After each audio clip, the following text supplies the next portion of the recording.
There you are. Come and sit for a moment. The fire is steady tonight, not eager, not fading, just present in the way good things often are. The forest feels much the same.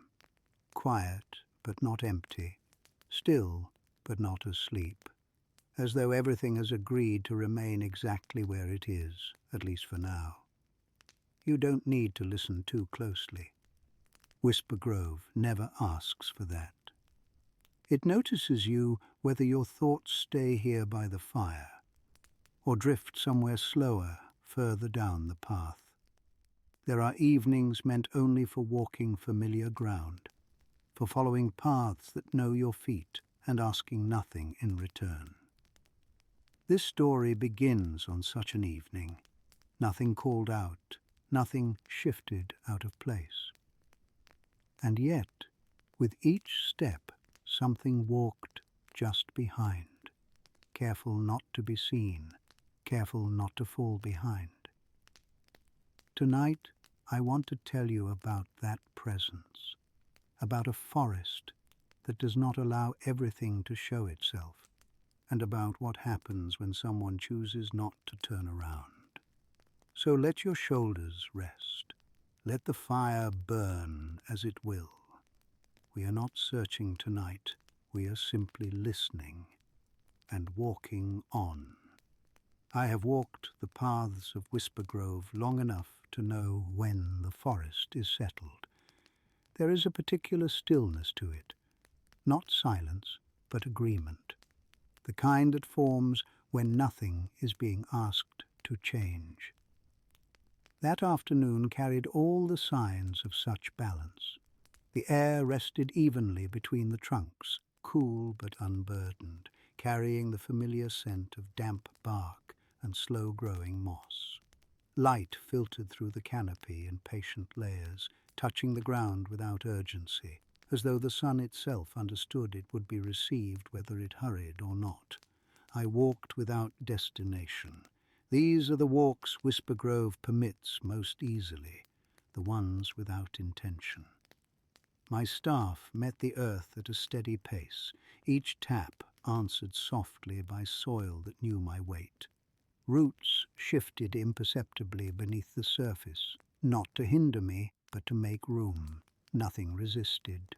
Birds quieted gradually as the day leaned toward evening, their absence replaced by the finer sounds that emerge only when larger voices step aside. Leaves whispered to one another in small movements.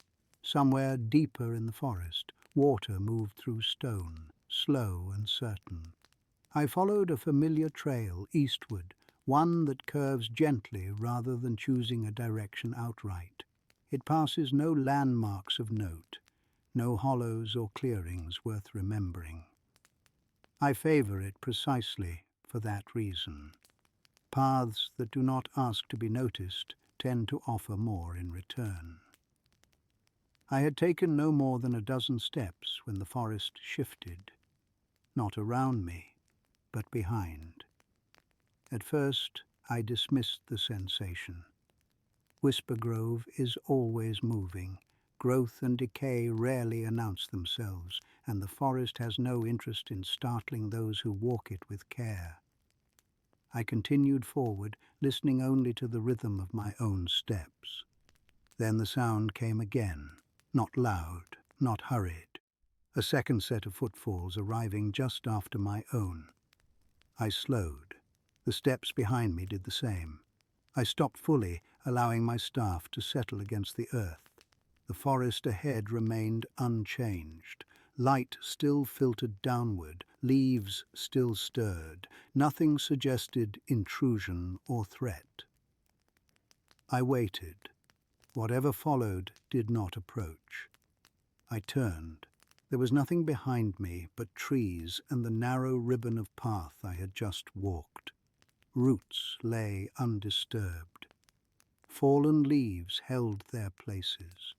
Even the air felt unbroken, as though no second presence had ever passed through it. I remained still for a long moment. Some things in Whispergrove respond to attention. Others withdraw from it entirely. I have learned not to force clarity where patience will suffice. I turned forward again and resumed walking. The sound returned almost immediately. It did not match my steps exactly. It arrived a fraction later, as though careful not to overlap, not to interfere. Whoever, or whatever, followed did so with restraint. I did not look back again. Instead, I listened. The forest began to reveal small inconsistencies, branches that swayed after I had passed rather than before, ferns that settled too slowly.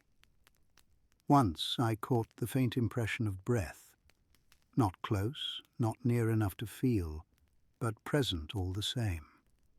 Still, no threat emerged. I have been followed before in Whispergrove. Curiosity is common here. Most creatures learn quickly whether my path concerns them.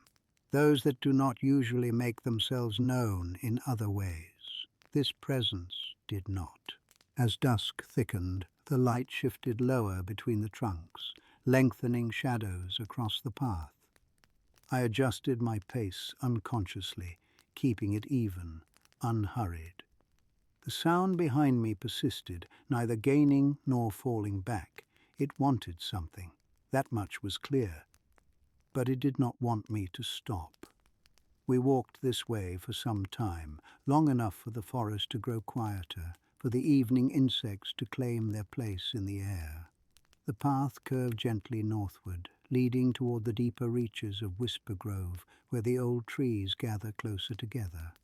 I felt the forest watching now, not with alarm, with attention. The presence behind me seemed bound by a rule I could not yet see. Each time I slowed too much, it halted entirely.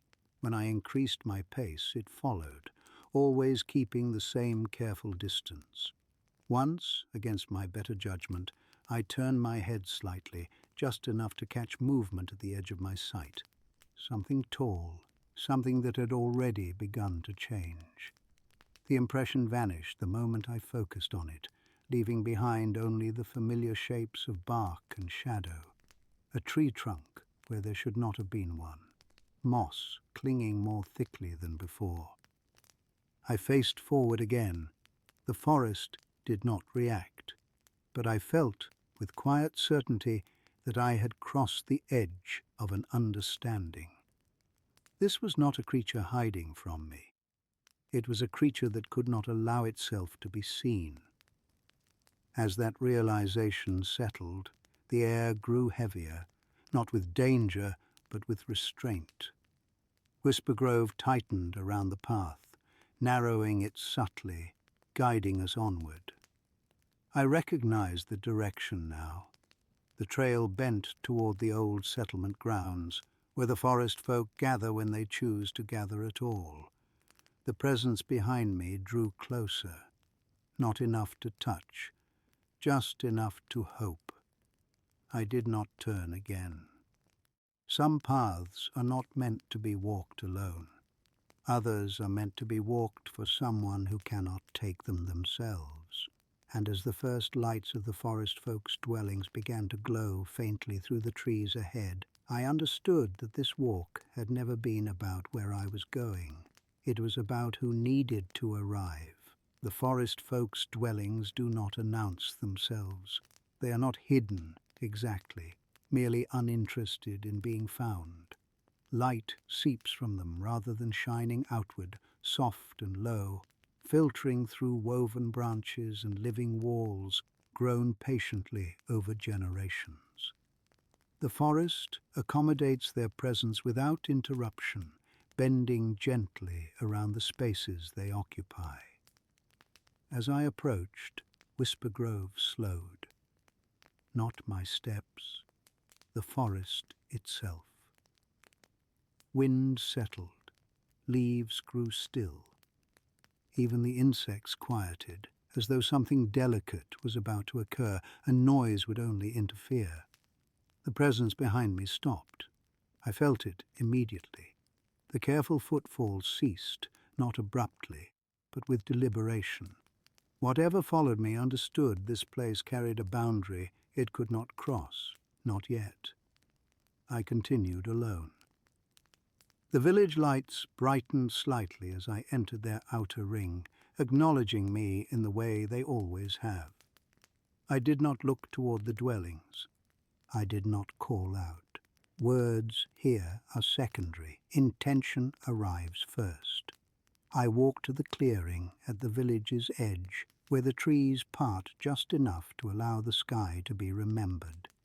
I stopped there and placed my staff gently against the earth. Behind me, the forest waited. I could feel the presence standing just beyond the line where the forest folk's path ends and the deeper woods resume. It did not move. It did not retreat. It simply remained, held in a state of almost being. This was the cost of the forest's law. Only those who are accepted may enter openly. Only those who are named by the forest may be seen. I stepped aside, not dramatically, not as an offering, just enough to leave space. The forest responded. Light shifted behind me, not from the village, but from the trees themselves. Moss brightened faintly. Bark caught the glow and softened. The air grew warmer by degrees so small they might have been imagined, but were not. Then, for the first time, the presence moved forward without stopping. I did not turn. I did not need to. The sound of its steps changed as it crossed the threshold. Where before they had been delayed, careful, now they landed fully, confidently, not louder, but complete. The ground accepted its weight without resistance.